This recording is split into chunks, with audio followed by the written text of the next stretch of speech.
Hello, everyone. Welcome to today's webinar, hosted by the National Association of Landscape Professionals. This is the fourth webinar in our weekly series to provide updates on the rapidly evolving situation of the coronavirus. Today's webinar, Lessons Learned for Operating Successfully this Spring, will be comprised of a panel of your peers who will share their strategies to deal with the COVID-19 environment. We will follow up the discussion with taking your questions, so please feel free to type them in while you're listening. My name is Amy Easterday, and before we get started, I would like to share a few tips. First, we encourage you to ask questions. To do this, you will see a gray bar titled Questions in your GoToWebinar control panel on your screen. Below that is a white box allowing you to enter a question. Please indicate the person you would like to have answer your question. We will do our best to have as many questions as possibly read to each panelist. If your question is not addressed, we will forward it to the appropriate person who will get back with you. The audience will be muted for this webinar. If for some reason you are having any technical difficulty during the presentation, please know that this webinar will be recorded and posted to our coronavirus resource page on our website later today. Moderating the webinar today will be the NALP Chief Executive Officer, Britt Wood. But first, I would like to give you a brief introduction to the panelists that will be on today. Andrew Bray, the NALP Vice President of Government Relations. John Guth, Vice President of Lawn Operations, Green Lawn Fertilizing. John began his career in the green industry in 2001 with a national lawn and garden product company, as they were starting a lawn service division. He has built and scaled operations, inside sales, outside sales, and customer care teams in both new and existing service territories throughout the eastern U.S. He has also recruited, trained, and developed leaders to grow with their teams. He joined Green Lawn Fertilizing, Green Pest Solutions, in February of 2018, and his current role is the Vice President of Lawn Operations. He oversees the lawn operations and customer care. Under John's leadership, the business has grown from $12.9 million with 80 team members in 2017 to $19.1 million with 160 plus team members in 2019. John has spent his entire time in the industry in a rapid growth environment with recruiting, training, and developing great people fueling the growth. 30 plus frontline team members have advanced into leadership roles under John's leadership through programs he has installed. Many have advanced further into branch and regional leadership roles. He is passionate about the industry and the opportunity it provides for so many people to provide a great life for their families. Also joining us today will be Shane Newman, President of Yard Apes. Experienced in the trade since 1987, Shane Newman founded Yard Apes, Inc. in 1990 and holds the title of president. He hails from Telluride, Colorado, but has lived in New Milford for the past 27 years. Shane received a BS in finance from the University of Connecticut, is a landscape industry certified technician, landscape industry certified manager, holds a Connecticut supervisory pesticide license, and is a certified landscape designer. And finally, today, Todd Pugh, founder, CEO of Enviroscapes, will be joining us.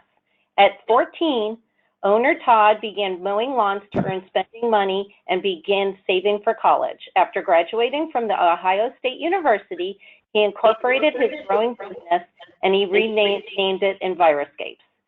Strong business values and ethics have enabled Enviroscapes to grow from its first 5,000 per week mowing client into a multi-million-dollar landscape company that ranks in the top 2% of all landscape companies nationwide.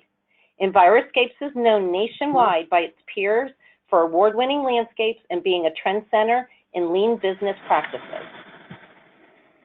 I now want to hand this over to Brett so he can go ahead and talk to everybody. Thank you.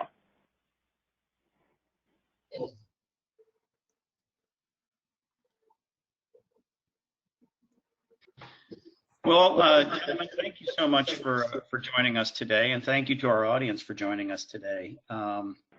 We thought this week it would be really interesting to kind of hear from three business leaders in our industry as to some of the experiences they've been having, but also kind of maybe a little bit on how they're looking towards the future. So I'd like to jump right in and direct my first question to Shane Newman. So Shane, how has the coronavirus outbreak changed the way you manage your business?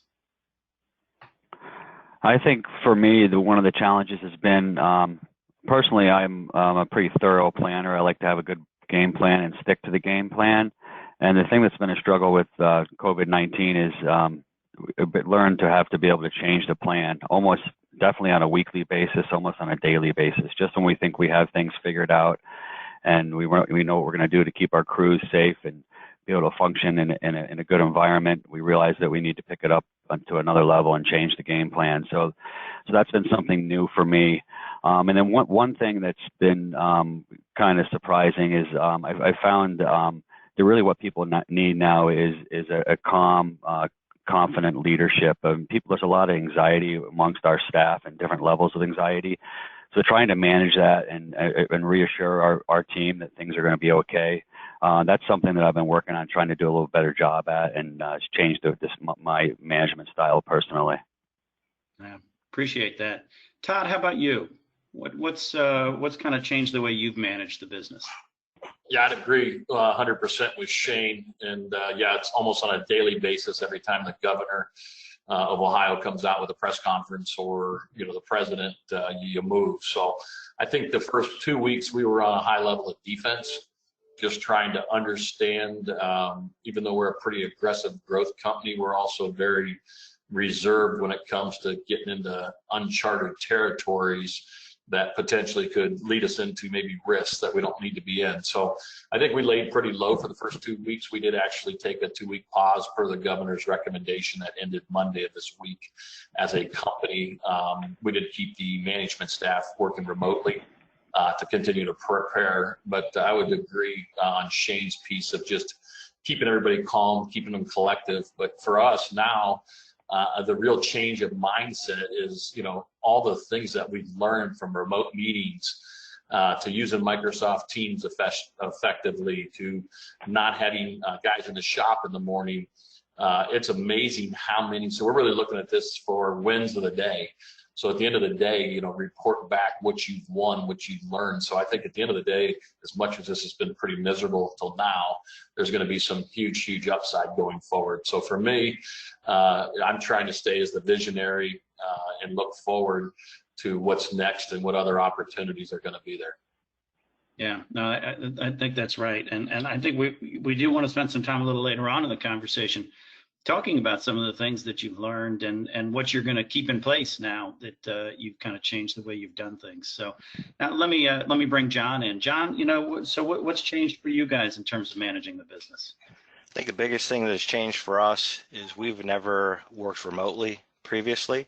So we've had to change our entire business structure working from home. It has caused us to really dig into the real-time stats from our CRM and our customer service perspective, using tools as Google Chat to be able to communicate, and Zoom to stay connected with each other. So I think just getting to know how to get everybody on the same page with the real-time stats. And then the other part of it that has really changed for our business has been the attendance policy. And we've really had to take a step back and be a lot more lenient with the attendance policy. Yeah, no, and I can appreciate that. I mean, I think the dynamic of working from home and just changing the way we've done things has been really profound. Let me take you to another question. And John, I'm going to ask you to answer first. In terms of hurdles, that you've had to overcome. So I'm going to ask a two-parter here, right? So what's the biggest hurdle you've encountered so far? And what do you think your biggest hurdle will be in the next couple of months? So I think the biggest hurdle has been communicating care, concern, and empathy while still managing the business and delivering on our commitments to our customers. balancing those is a daily task, and you've got to put more focus in one area and one aspect of that each and every day. It's a different balancing act, and every conversation is different with every associate that you're talking to. So managing that has probably been the biggest challenge. And I think moving forward, I think communication and communicating remotely will continue to still be the same challenge. I think everyone knows in the lawn care business, it's a highly transactional business, and to keep everybody on the same page and having the same vision and being engaged is what's going to make the difference for us to be able to win each and every one of those transactions that are taking place and help us get through this. Yeah, no, really appreciate that. Shane, what do you think? What's been the biggest hurdle for you, and what do you think's going to be that big hurdle that's out there in front of you?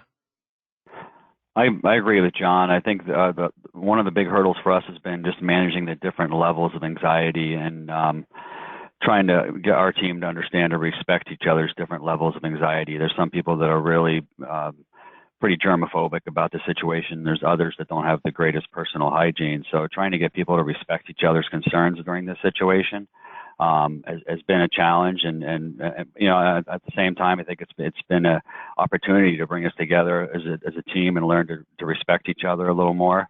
I think going forward, obviously for some companies, cash flow is going to be an issue. Make sure that we come out, as Todd said, be a visionary, try to capitalize on the opportunities that are out there, and make sure we come out on the back end of this in a better position than most of our competitors. Yeah, absolutely. So Todd, what do you think? What's been the big hurdle, and what's going to be the big hurdle?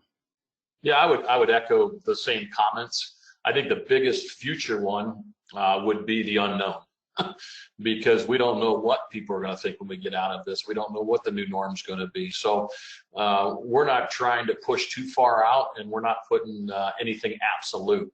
I think that was one of the biggest mistakes we made right out of the gate is we made some absolute comments like, hey, we're going to temperature check every morning when you're at work. Well, that was not really that great of a decision because, one, there wasn't any thermometers in the state of Ohio to be had. Two, you bring everybody to a certain collection point where now you're contaminating an area, versus stepping back from it and 3 days later say, hey, let's self-police, let's do it at home. So if you are sick, you stay home. So to me, there's no absolutes.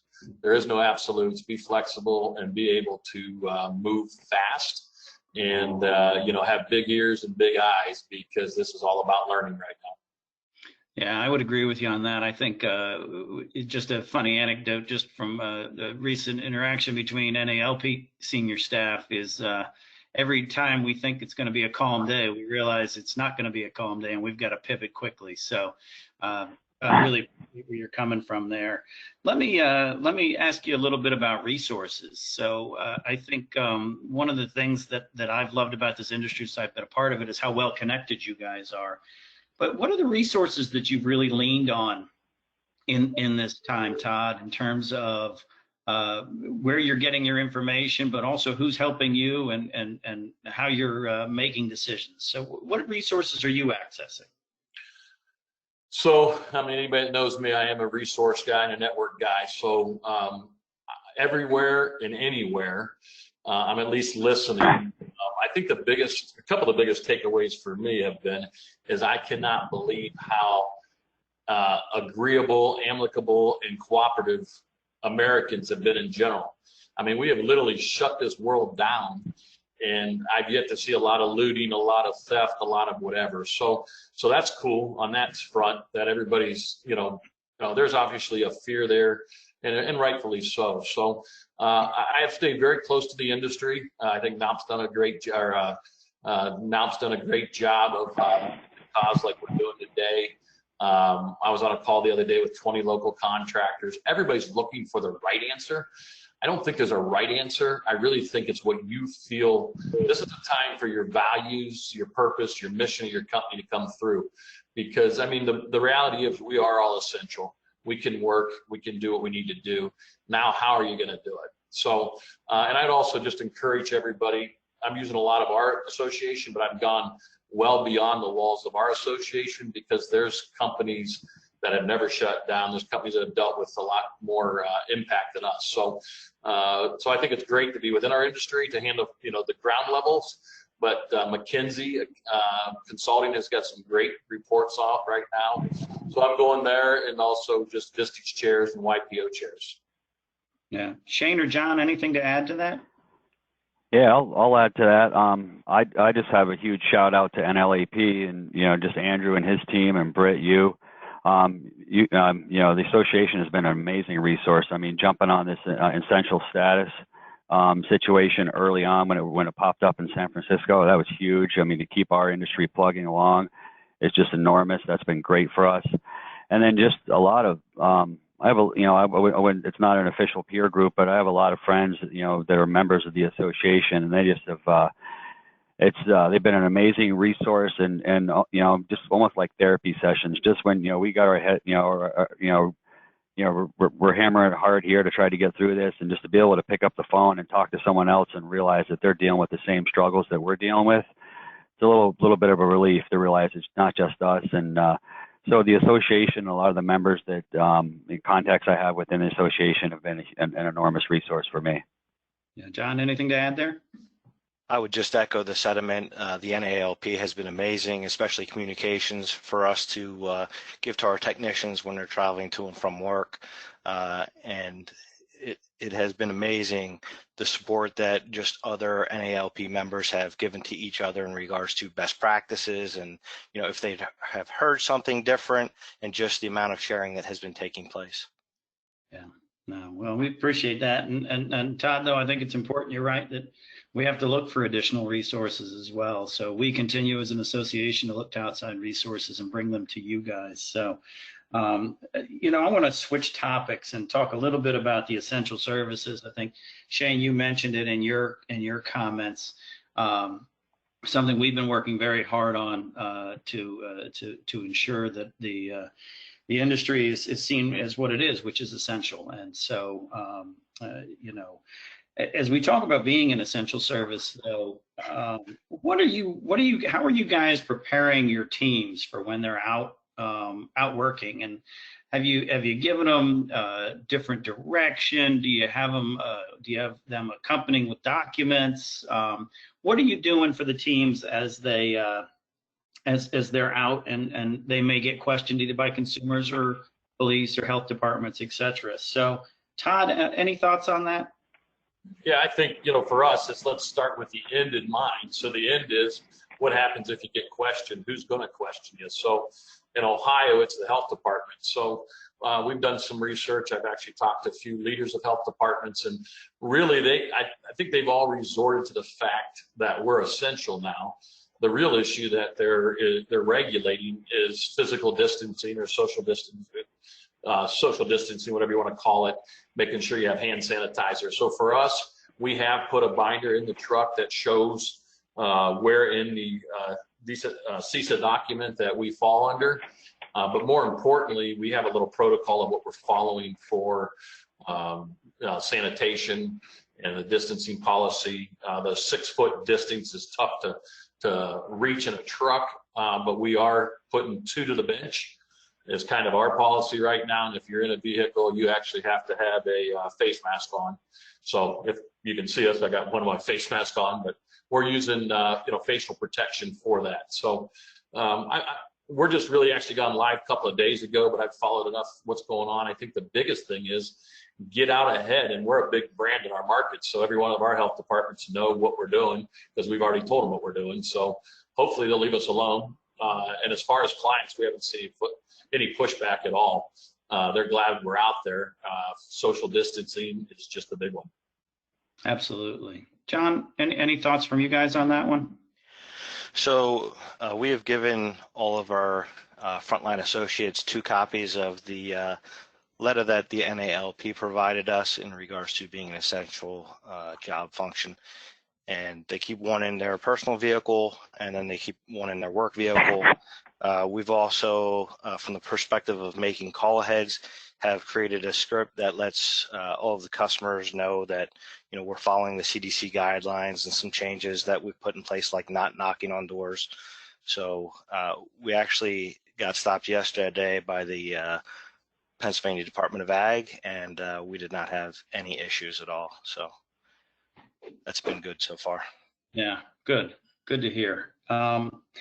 You know, I think the issue of being essential obviously is very important. And Todd, you kind of brought up something that that was in terms of the smart practice, and it was interesting. I don't know how many of you have seen this, but I know Bob Grover and his team did something about the 6-foot distance, where it was, if you can hit somebody with a rake, you're closer than 6 feet. So, but I'd like to switch over to kind of some smart practices and policies to implement.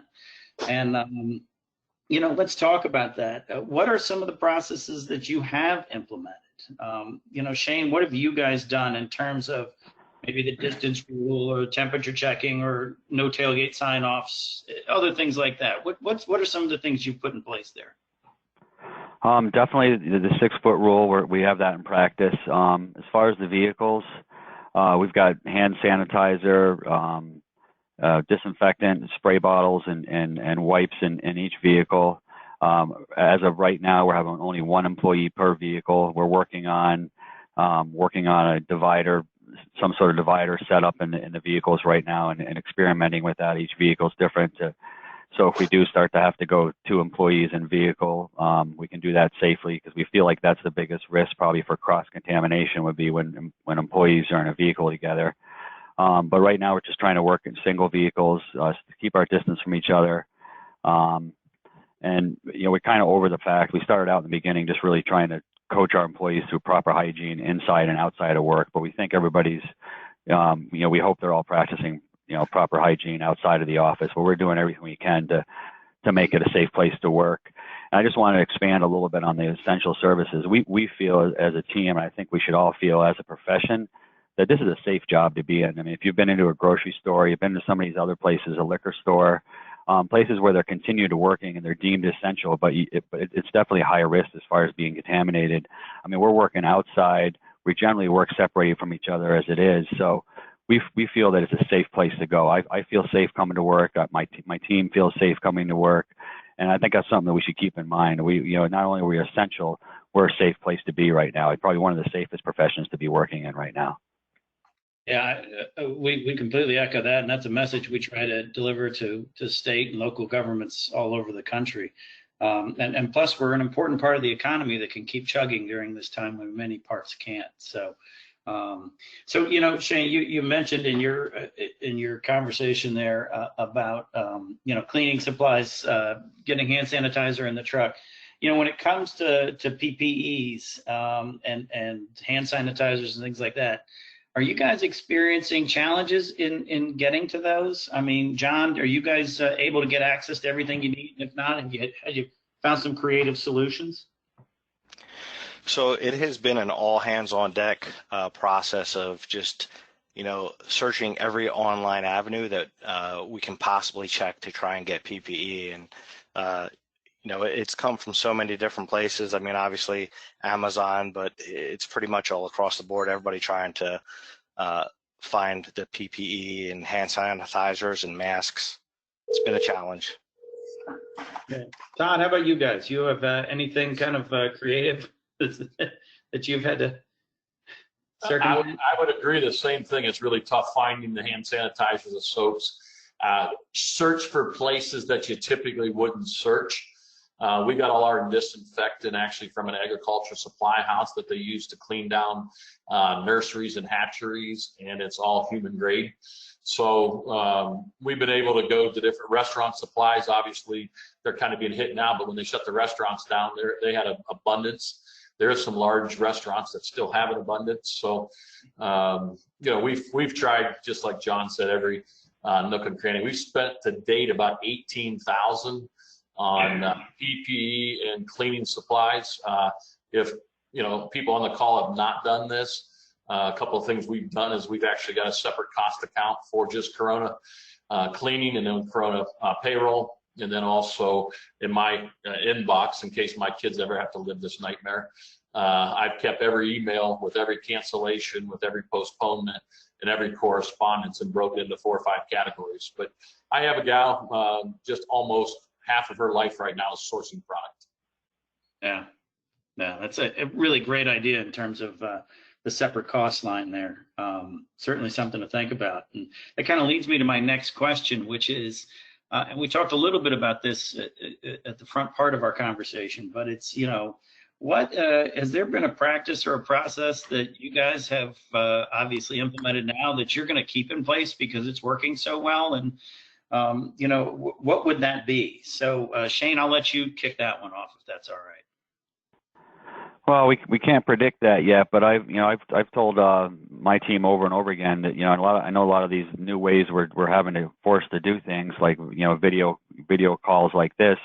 We just hope that some of these things will be things that'll stick and make us more efficient as a company, permanently. So we're not positive what those may be yet, but that's the way we're approaching this. Is hopefully a lot of this stuff will just make us, this whole situation will just make us stronger as a team and stronger as a country, I think, and stronger as an industry. No, appreciate that. Shane. Todd, what about you? Has there been a process or two that you guys have said, oh gosh, why weren't we doing this before? I think lots of them, because you get everybody in the organization doing a deep dive all at once, and you go, wow, as far as the cleanliness of the truck or the organization, or our big thing right now is tracking, if per se one of our guys comes down with the coronavirus, is who did they touch, who did they see, where were they at? So you start looking at the tracks that these people make and where they crisscross. There is so much waste in motion that we've identified. And I think the other big thing is we went to a paperless enterprise system, and it doesn't matter if you use Aspire, Include, Clip, whatever brand, but I don't even understand. I don't know how we would function right now if we had paper, because we're not touching anything. And so what's really fun is we've been able to get all of our production managers who love to be in the office for an hour or two in the morning. They're not in the office at all, and we're seeing huge gains. And I think we'll continue to see. I think we'll see a 12 to 15% labor efficiency gain because of direct coaching and being out ahead of everybody. So we're pretty excited, and we're just getting started. Like Shane, it's hard to predict it, but when we have these conversations, it's kind of like, wow, look at this. This is pretty crazy. We love the remote meetings. I think our come together meetings now will be socials, because there's really not a reason to come together now to talk business. But as we bring the company together, I think it'll be more on a personal level, which we need to do more of that anyhow. Yeah, no, that's really, it's an important insight there. So John, what do you guys think? What's been something new that you guys might stick around for you after this is over? We've actually had several that have really picked up efficiencies. Our check-in process, we do those over the phone now. So just the flow of getting technicians in and out in the morning, doing staggered start times, at the end of the day, checking in.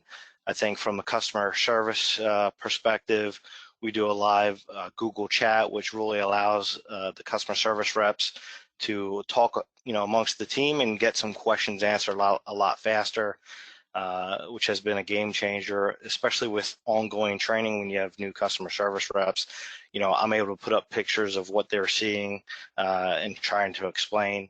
I think from a sales perspective, our new sale payment capture has, we're trending over 70%. So when you think about accounts receivable, that's going to do wonders for us this year, and I think continuing to drive that.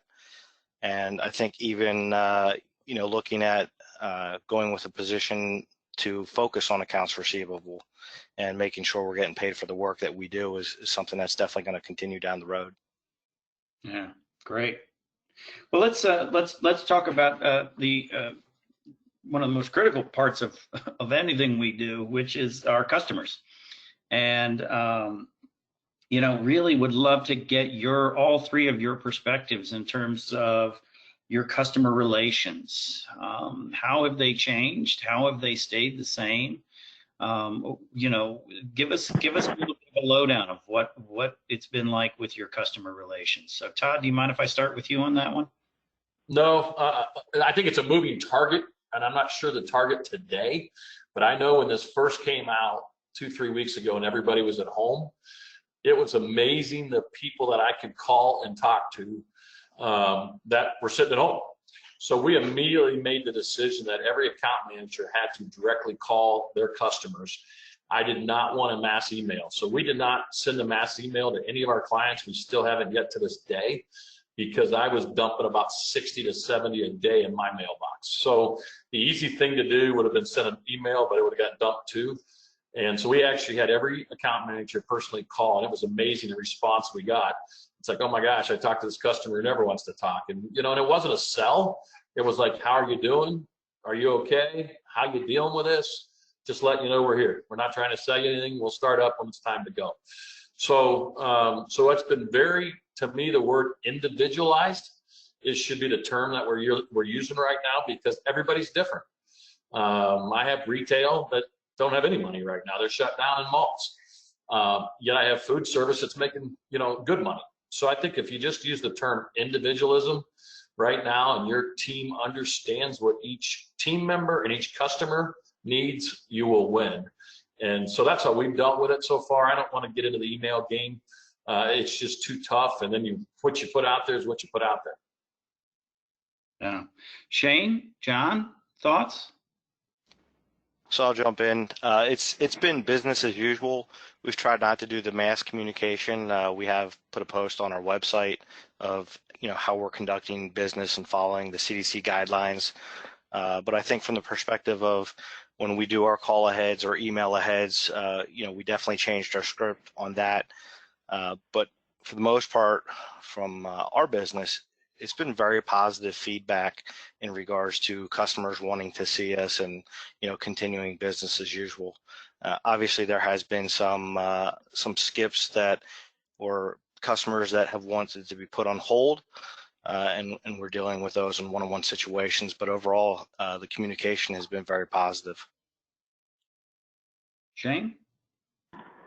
For us, we're primarily a high-end residential maintenance company, so communication with our clients has been, you know, we're about an hour and a half north of New York City, and a lot of them actually have fled the city and are up here permanently in their weekend homes. So the communication with them has been, you know, we're there for them. We've really softened our marketing approach. You know, we're not pushing any services, but we've actually had a lot of them actually reach out to us for you know, more services than they normally would, because they're spending a lot of time at home. So we're just trying to take a approach with our clientele that, hey, we're there for them. And as far as communicating with our crews, I mean, the message now is for us to all realize, again, what I was saying, as a profession and as landscapers, you know, right now, you know, getting outside is really probably the biggest release that people have right now. They're, you know, they're cooped up in their homes, and you know, in Connecticut, things are pretty building pretty big here right now. Whereas they're starting to shut down some of the local parks. You know, in our town, if you're not a resident of New Milford, you're not allowed to be in any of our parks. Some of the state's parks are shutting down. So I think it's trending towards people may not be able to be outside unless it's on their own private property. So to really understand that we have that role right now to give our clients something that you know, can really help them, you know, release some stress and help with the anxiety that they're feeling as well right now. That's kind of been our communication approach on both fronts. Yeah, I mean, you know, it is interesting, Shane, and I agree with you. I think it's something that when I talk to members, it does seem to be very much of a people are really glad to see you guys. And again, that, you know, we as landscapers and lawn care professionals really kind of make things look better. And at this time, that sometimes can be something that's so exceptionally valuable to people who are cooped up. So kudos to you guys on that.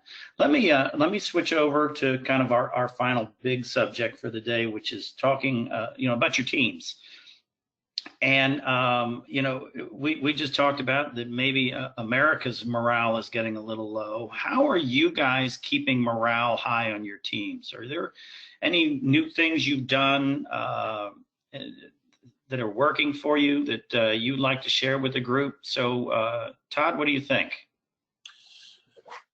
Well, I just would say continue to over communicate. And I would say, once again, that same individualism. Everybody has responded differently to how this has affected them. So I think the big thing for us right now is not a broad brushstroke works. It's our managers, and fortunately, if you just, and I would say most companies are this way, if you break yourself down, you know, one manager or field production guy could speak to no more than 15 guys, which isn't that many. That's, you know, 3 calls a night. You can get through everybody in 5 days or 5 calls a night. So when we were down for those 2 weeks, our field managers were calling their guys every other day at the least, just to talk to them. So a lot of it's just, like Shane said, comforting and calmness. So that one, and then 2, I mean, they're looking to the country and the companies, they're looking to a leader. They're looking for somebody that can not make rash decisions, not, you know, make, you know, crazy decisions. For me, you know, it's all about their safety first and foremost. The money will follow. I'm not worried about that right now. But if I take care of our team now, they'll take care of us. So, that's where my mind is. Shane, thoughts? What are you doing for morale? Yeah, I would agree. I touched on it a little bit before, but again, getting back to, we got to realize everybody has a lot of anxiety right now, and people that have issues, psychological issues, we all do, whether or not they're big or small, it's all coming to the surface right now. So really trying to be that calming force and ensure people that we'll get through this. We're going to have to get through it as a country, as a company, you know, as an association, an industry. So just to reassure people that, you know, it's going to be okay. And also, you're getting back again to mitigating the, you know, the different levels of anxiety and the different levels of, you know, germophobia within the company, and making sure we all respect each other. But again, just trying to assure everybody that it's going to be all right, because it will be. Well, any thoughts here? Yeah, I think 2 things that come to mind are, one, we've tried to do as good of a job as possible not micromanaging, right? So we have a lot of high performing managers and frontline associates, and we've put a lot of effort into recruiting, hiring, and training these people. We have to let them perform. We can't be hawking over them, micromanaging, creating more anxiety than already is out there. So that was the first thing, to keep the culture staying positive. The second thing that our owner and president did was put in place a bonus structure that was immediate, right out of the gates, and it's going to be a weekly opportunity also. So just keeping that morale, sharing. We had the best month of March in company history, so, you know, sharing those successes with the frontline associates has really produced immediate results.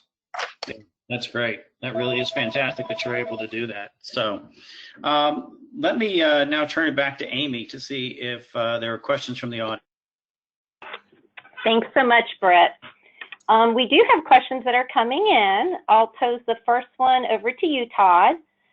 We have an attendee that wanted me to ask you, how are you handling pushback from any staff who may not want to wear their PPE, such as their masks? Well, it's really non-negotiable. This isn't about us, it's about them. It's all about safety. So unfortunately, we've had a good culture. I mean, obviously it can be better, but the good news is we've been preparing for this day, whether we do it or not, for the last 30 years being in business. So I would just, you know, for us, it's not about us. I mean, anything we do safety is not about us, it's about them.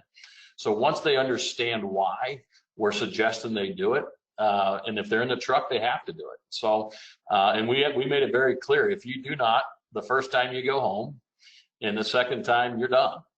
And it's the same with our no smoking policy. So I agree 100% with John on the micromanaging piece.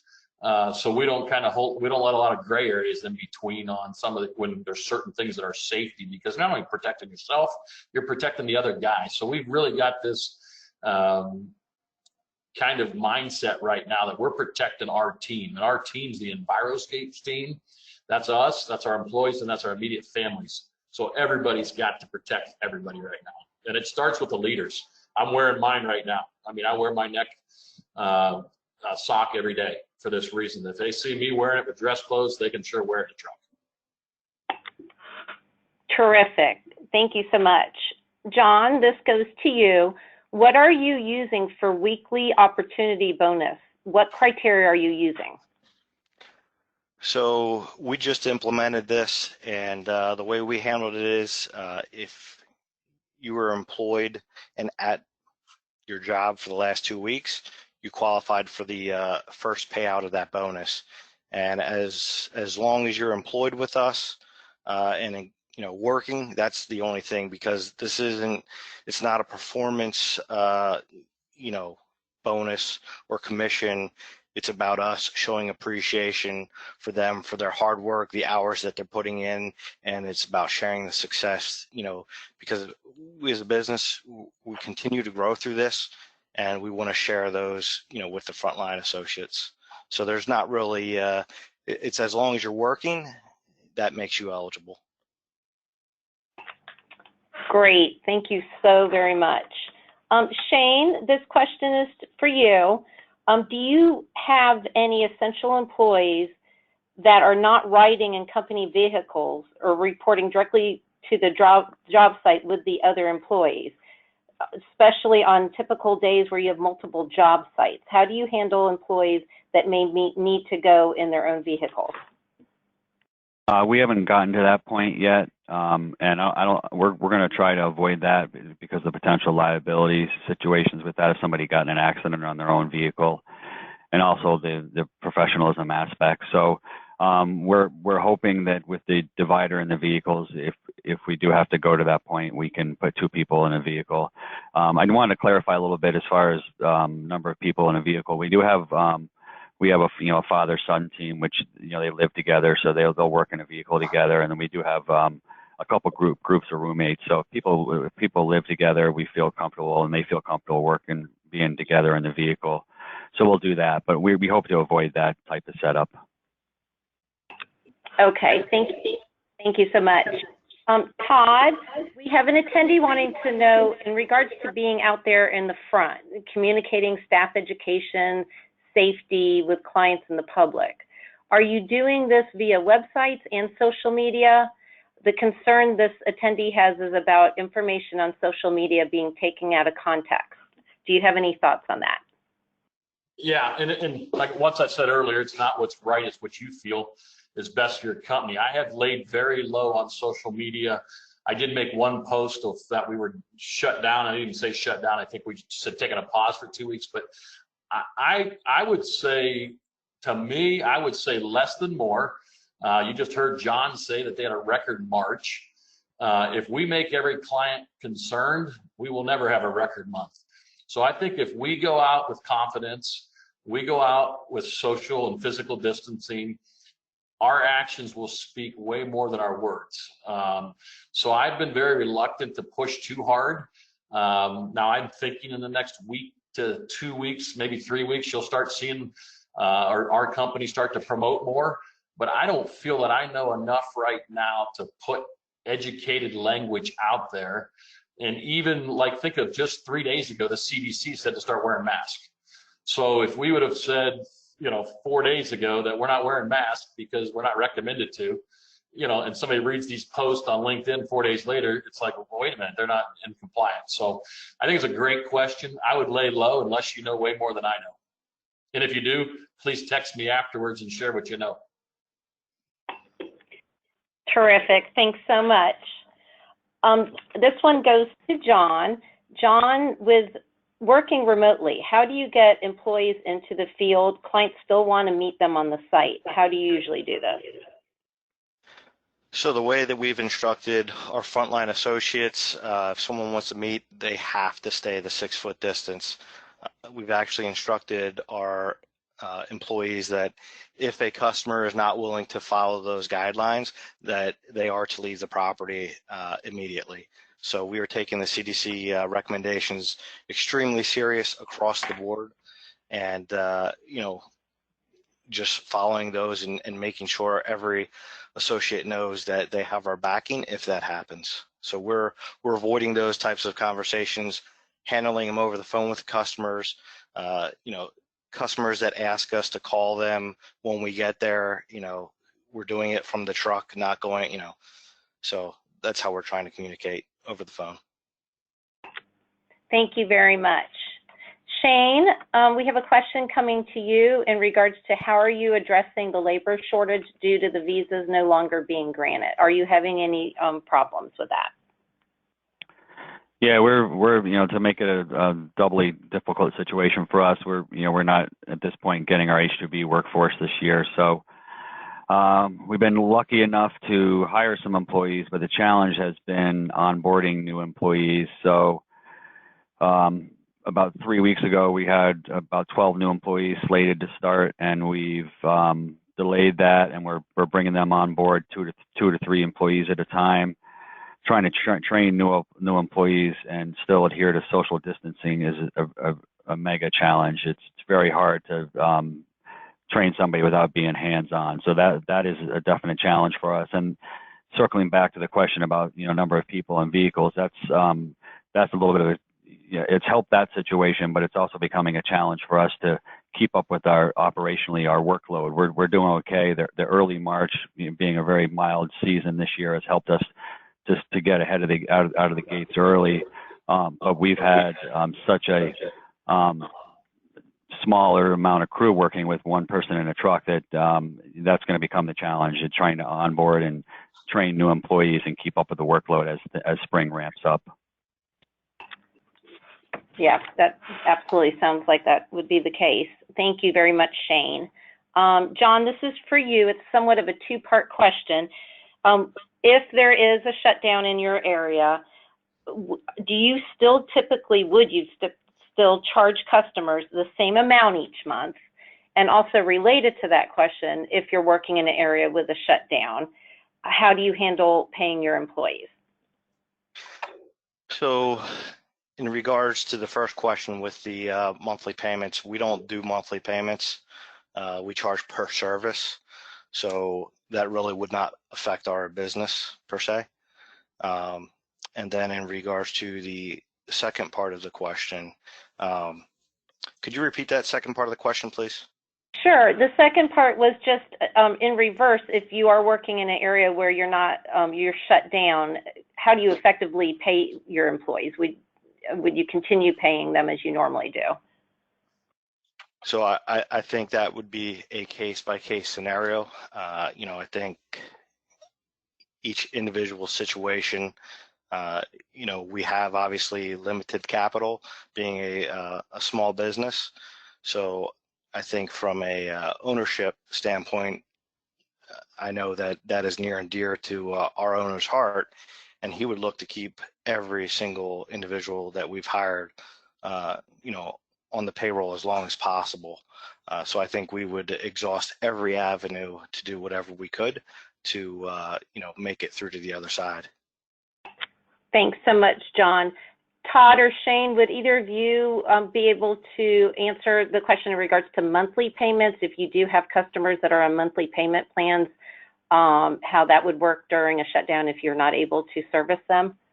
Yeah, I'll answer to it, not only if it was a shutdown, but even if it's a reduce in scope or reduce in services. And we're seeing some of that right now. If you have a big shopping mall, they're probably not going to plant $30,000 or $40,000 worth of flowers. If you're doing a bunch of retail work, that's going to be cutting back. So I'd say 90% of our work is seasonal bill. So like anything, if you're going to take something away, with services, you're probably going to have to reduce some of your cost. But I would surely not give away my margin, and I would surely not give away any more than you should. But I'll tell you, it's been a balancing act for us, because what typically happens with these buyers is it comes from the top. So we had a client just 2 days ago that said mow once a month. So I, got the email was forwarded to me. I called the guy I happen to know him. I said, who made this decision? Well, it was made 3 levels above him. Well, how do you mow once a month? Unless you want to bail it. So then having this whole conversation to renegotiate the contract, there's going to be a lot of that. So if you're not coaching your staff on how to renegotiate and how to bridge the gap, instead of saying, oh, that's fine, we'll just mow once a month, you're going to be in trouble. So yeah, I think it's a great opportunity to build a better relationship, because we're negotiating with every customer, because we still want the customer. It's not their fault that we're dealing with COVID-19. So that's what we're dealing with. Terrific, very helpful. Shane, did you have anything you wanted to add to that? We've had some discussions about that internally. Our feeling is, if there's a shutdown and we can't cut grass for a month, it's going to be a heck of a job when we can cut the grass a month to 6 weeks later. So we feel it's the same value of work. So it hasn't been a big concern of ours. And again, getting back to NLEP and Andrew and his team, I think they've done a great job. And we're I don't want to be overly confident, but we're fairly confident that we're going to remain essential services, and that we're going to continue to be allowed to cut grass and do the basic things and mulch beds and take care of the pests that Lyme disease is a big issue in our area in Connecticut, and I would find that I'd be shocked if they wouldn't allow tick treatments to be done on people's properties and people's lawns. They have 6 weeks of grass growth without being cut, so hasn't been as much a concern for us.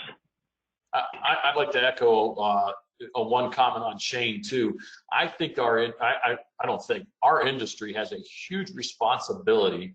And NALP, great job getting landscaping put on the essential list. Now it's our job as landscape professionals to act in a professional way.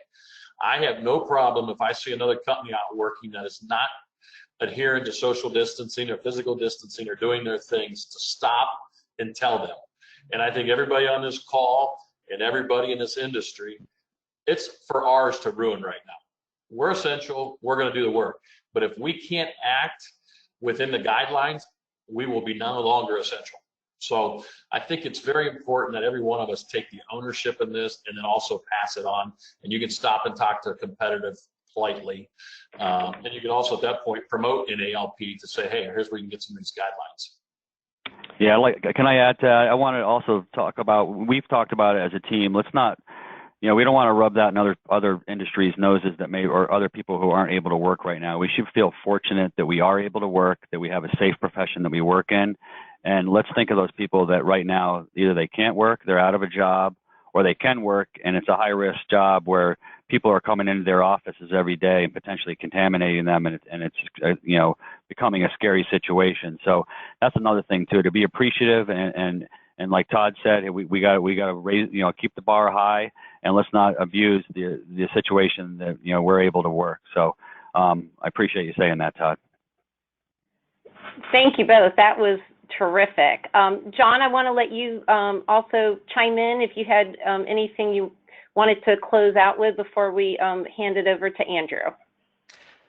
I just echo the sentiments. I think the NALP has been phenomenal in the information and the collaboration that they've put out there. I think, again, the responsibility that we all have, not only to follow the CDC, but also to each other and continue to help each other and be open, whether you're right next door to a competitor of yours. We're all in this together. So, I want to thank personally the people that have helped me in the NALP and also other business owners. Let's continue to fight this together. Well, thank you. And I speak on behalf of all of the attendees and NALP. We thank the three of you for taking your time today and sharing your strategies and being part of this. Thank you so much. I want to now allow Andrew Bray, the NALP Vice President of Government Relations, to provide everybody with any updates. Thank you very much, and thank you to the three panelists. I think they said something that I'm going to definitely hammer home here, and they were all spot on with a few things. But I wanted to give just an update on the essential services aspect, and then also a brief update on what the federal government's doing with regards to some of the spending and lending programs. So from an essential services standpoint, since we had our last webinar, there has not been that much that has changed. The states that are following the DHS CISA list, where we are included, we are still good to go. The one change that we have seen is in a state like New York, and possibly we think that New Jersey may do something very similar this afternoon, is where the outbreaks are getting very bad. They are actually narrowing the essential services list. And I think we understand that. When that is happening, we are working with the states and we're working to figure out what is still completely critical, because there's obviously still situations where you can continue to operate. But from a public relations standpoint, I hope everybody understands that In a place like New York, this is not the time to launch a grassroots campaign, telling the governor to let landscape happen when what's happening there is obviously, a terrible pandemic. So we are hopeful, if you're looking at the national trend, that these are isolated incidences. But what we are doing, if one of these states we think is potentially thinking about rolling back anything, we're trying to get into those governor's offices immediately and talk to them about what our industry needs to continue to operate. Now, the other pivotal point of this, and this is what all three of the panelists hit home, was we have to shift the discussion to focus on how safely you guys are conducting your operations. NALP has put out a resource for this on our website, and this is a living resource. And when I say a living resource, when we published this last week, we had not made a recommendation on covering your mouth and nose. Obviously, CDC changed their recommendation earlier this week, and we changed ours. We are following the government's lead on how we're creating this guidance, and we have seen most of you all actually come up and go even further. But we felt it was paramount, if we're going to argue that our business is essential and we're not participating in the transmission, that we had to also have a document to show you, hey, this is how seriously we're taking it. And I know you guys are also. So all three of the panelists said this. If you guys see something that's not right, I think you should say something. If you want to come and talk to NALP about it, but really, really, everyone is watching us right now, and it just takes a few bad apples to ruin it for all of you. And I know most of the people listening to this are not the bad apples. So really, to keep things churning, our goal is to always be defending your ability to continue to operate. Now, there may be situations in certain states where you may have to limit those operations, or you make some of your own personal decisions for your company. But NALP will continue to advocate to make sure you can continue to conduct your businesses. Like I said, we may have, some limited places here and there, but I will actually, just so you guys know, at 2 o'clock today, the Minnesota governor is supposed to be making an announcement, and we're hopefully working to see if they expand our ability to operate in Minnesota, where Minnesota and Michigan have been 2 of our tougher states. So we will update the website as soon as we have that information. So moving away from essential services real quick, and I'll take time for questions on that as well. Just want to let you guys know the PPP loans, the Payroll Protection Program loans offered by the SBA for companies under 500. Everyone is applying for them, and that is great. That's what they're for. And for us, it's about keeping people on payroll. Keep people on payroll. These loans turn into grants. Right now, Congress is trying to immediately, they were so popular. Yesterday, there was talks that an additional $250 million would immediately get put into the program. I do think additional funding to the program is coming. I don't think it's going to happen as soon as this week, as politics are at play once again. We are working on a stimulus 4 package, and NALP has crafted positions on certain tax deductions and loans and other programs to benefit our industry. We'll make sure everybody sees our letter that we're sending to Congress later this week. But we are here to try to make sure, A, we can help you understand these programs, and B, we're fighting for new and more programs to continue to help you that aren't even out there yet. So that leaves time for maybe a minute or 2 of questions. I apologize. Any questions that I don't get to on the phone right now, email me, email Amy, and my email is andrew@landscapeprofessionals.org. We'll try to answer them as soon as possible. So any questions? Thanks, Andrew. I think it looks like you actually covered the majority of the questions were in regards to Michigan and with the press conference from the governor of Minnesota.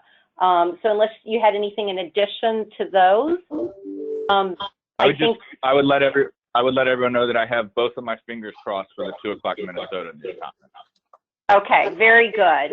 So I will remind everybody, we will go ahead, if you think of something after the fact for anybody today on the webinar, we will make sure that they receive that question, and we will get back to you on that.